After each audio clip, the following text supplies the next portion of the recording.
At the end of my last vlog, the bit that you didn't get, I said that I would do a bit of a tour of the garden next, if the sun came out. And the sun hasn't come out. It's still pretty cold. And I don't know, cold. I'll come round this side. I've got my boots on, so hopefully I can manage the uneven ground.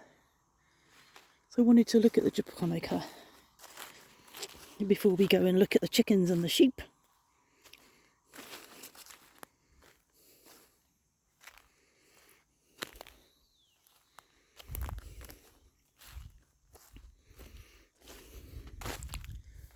There. Also known as Japanese quince, I think. It always looks really pretty when we've got blue sky, so you have the pink flowers against the blue sky. And it's always flowering this side, because this is the side that gets sun when it's sunny. So this always comes into flower first, this side. It's very spiky. It's got thorns on it. And there is a fruit. You get a little quince fruit that I think you can cook. It's quite hard.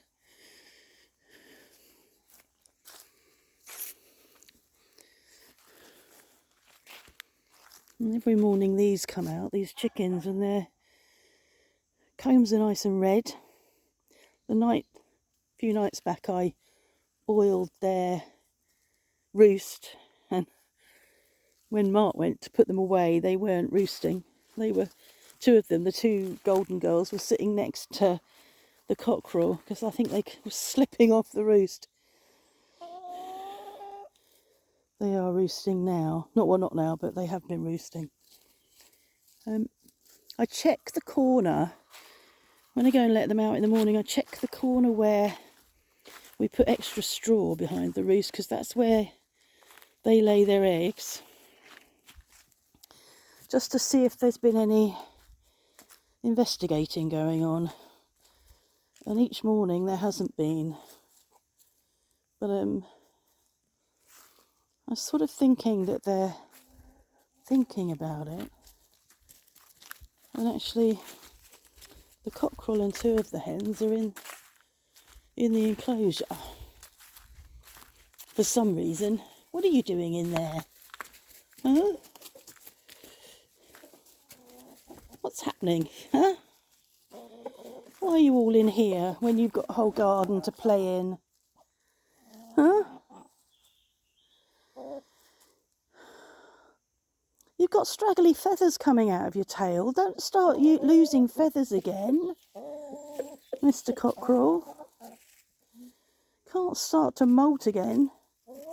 You started to look magnificent. Can we have a few months of that before you go raggedy again?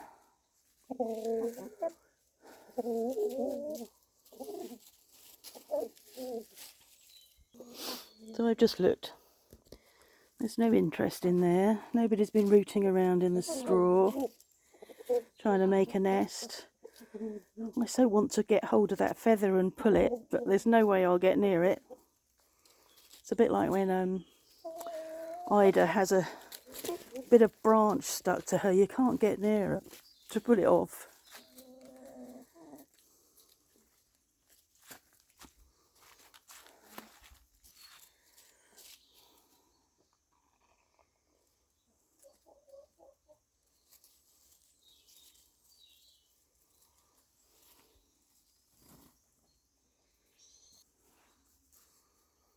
I think they expected me to throw corn down for them in there, and I haven't done.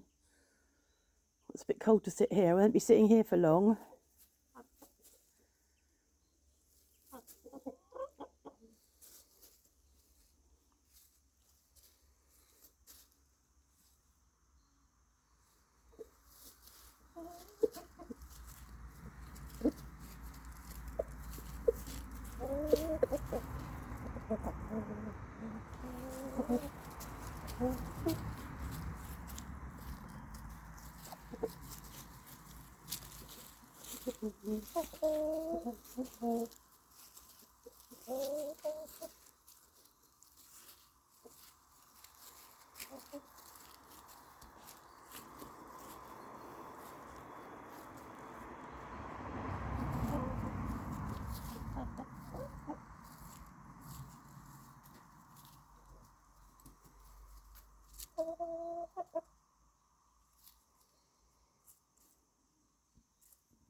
Wouldn't let me get near her to stroke her this morning.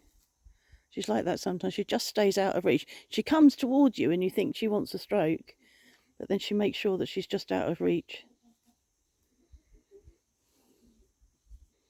So that clump there are not coming up blind. That on the left and the one just in front of it will be pretty. So the buds are coming on the lilac and the tiny little leaves on the almond.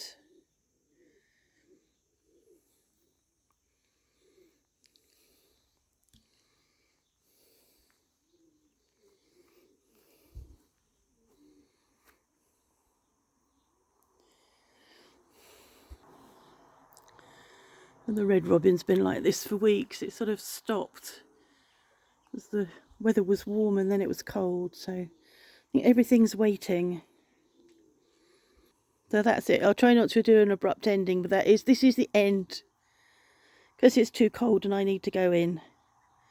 So just a quick tour of the garden.